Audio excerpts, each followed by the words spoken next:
नमस्कार, स्वागत है आपका न्यूज टाइम्स के इस बुलेटिन में। मैं हूं हेमलता और आइए सबसे पहले नजर डालते हैं आज के मुख्य समाचारों पर। राहुल गांधी और नरेंद्र मोदी अभी प्रधानमंत्री बनने लायक नहीं, कहा गोविंदाचार्य ने। 7वां करियर फेयर अग्रसेन भवन में शुरू, देश भर के 50 कॉलेजों के प्रतिनिधि जुटे और बारीडी की महिला ने पति पर लगाया प्रताड़ना का आरोप।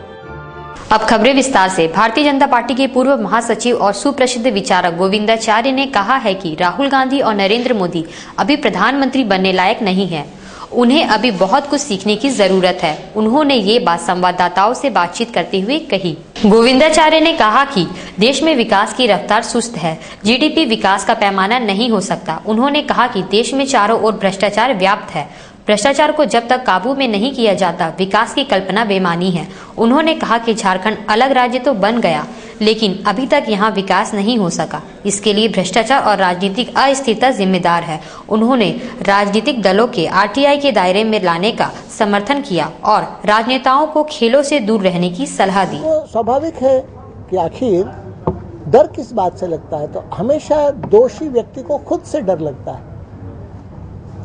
इसलिए वो खुद के सामने ही डरता है कि हम आईना देखेंगे तो हमारी सूरत बड़ी बदसूरत है। इसलिए ऐसी स्थिति में बाहर से दबाव उत्पन्न करना और अंदर से भी हलचलें इसमें से आएंगी। पार्टियों की आंतरिक राजनीति, गुटबाजी, धड़ेबाजी, इसमें मेरी कोई रुचि नहीं है, न कांग्रेस हो या भाजपा हो, और सब दल एक से लगभग दिखाई पड़ रहे हैं। मेरा कहना है कि बात मुद्दों और मूल्यों की होनी चाहिए। मैं ये मानता हूँ कि नक्सली हिंसा से अपने सपनों का समाज नहीं बना सकते, लेकिन सरकार केवल हिंसा से नक्सली समस्या का समाधान भी नहीं कर सकती।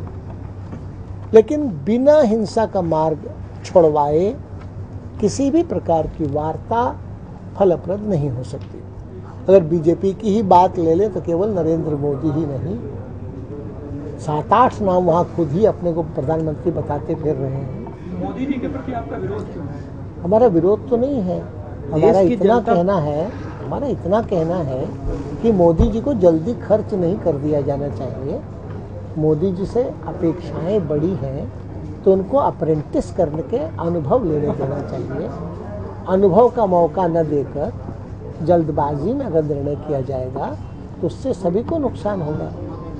इससे पूर्व राष्ट्रीय स्वाभिमान आंदोलन के तत्वावधान में संपूर्ण क्रांति दिवस के अवसर पर माइकल जॉन प्रेक्षागृह में आयोजित सेमिनार को संबोधित करते हुए गोविंदाचार्य ने कहा कि जयप्रकाश नारायण ने जिस उद्देश्य को लेकर संपूर्ण क्रांति का बिगुल फूंका था, वह आज भी अधूरा है। उनके विचार आज की स्थिति में भी सार्थक है। अग्रसेन भवन में गुरुवार से 7वां करियर फेयर 2013 प्रारंभ हुआ। इस आयोजन में देश भर के करीब 50 कॉलेजों के प्रतिनिधि भाग ले रहे हैं।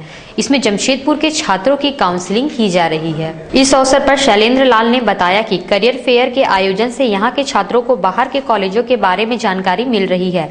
इससे नगर के छात्रों को नए नए क्षेत्रों में करियर बनाने के अवसर प्राप्त होंगे।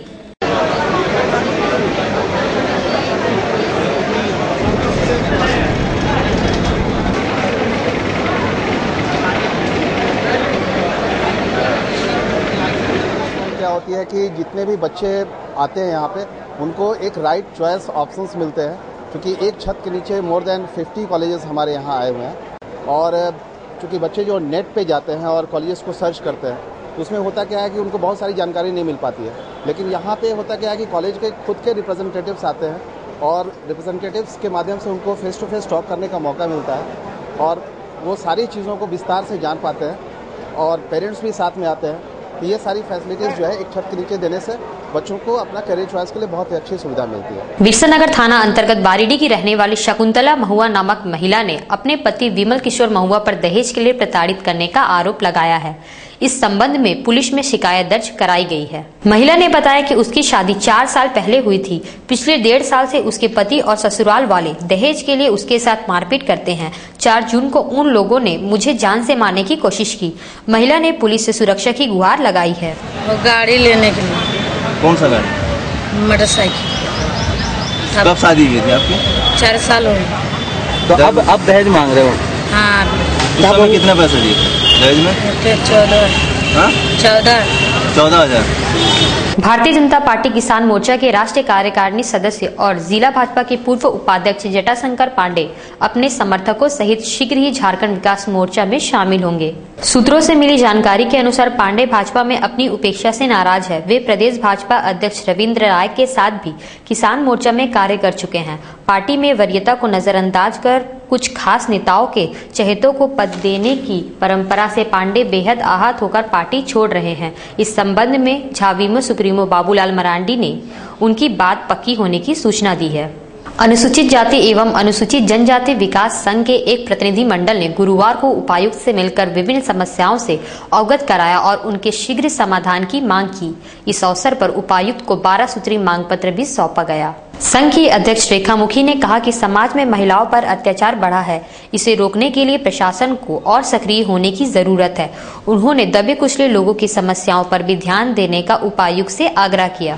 महिला हर कार्य में तो आने वाले समय में जितने भी कार्य से हम लोग रूबरू हुए, किसमें हाँ किसमें ना हुआ, कहाँ आशा कहाँ निराशा, उन्हीं सब चीजों को अवगत कराने हम लोग आज डीसी से मिलने आए थे और उनको अवगत कराएं कि अपने बीते आज महिलाओं पर कितनी अत्याचार हो रही है और जितने सामाजिक कार्य हैं आज हरिजन और आदिवासी बहुत पिछड़े हुए हैं। चाहकर भी आज झारखंड राज्य बनकर हमारा उत्थान नहीं हो पा रहा।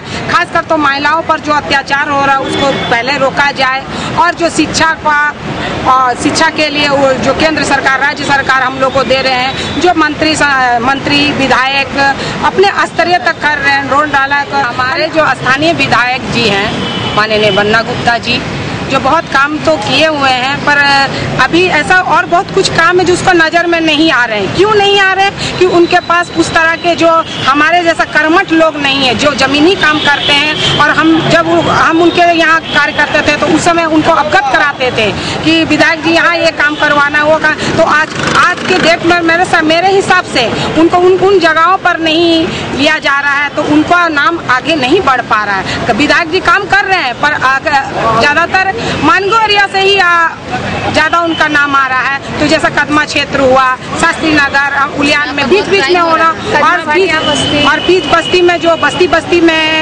है उनका प्रति भी एक सामुदायिक भवन बनाने से नहीं होता। और भी बहुत सारे कार्य हैं जो उनको करना चाहिए। थोड़ा सा कार्य इस हमारे एरिया में रुका हुआ। झारखंड मुक्ति मोर्चा ने कोबाली थाना प्रभारी नीरज मिश्रा को निलंबित करने की मांग की है। इस संबंध में जिला अध्यक्ष रमेश हांसदा और पूर्व विधायक अमूल्य सरदार ने वरीय आरक्षी अधीक्षक से मुलाकात कर एक ज्ञापन सौंपा और त्वरित कार्रवाई का अनुरोध किया। नेताओं ने आरोप लगाया कि हल्दी पोखर में जिस मोटरसाइकिल सवार ने मंजूर बेग और मुमताज अंसारी नामक व्यक्ति को धक्का मारकर गंभीर रूप से घायल कर दिया, उसे थाना प्रभारी ने बिना प्राथमिकी दर्ज किए छोड़ दिया। उन्होंने इस मामले की जांच कर दोषियों को सजा देने की मांग की।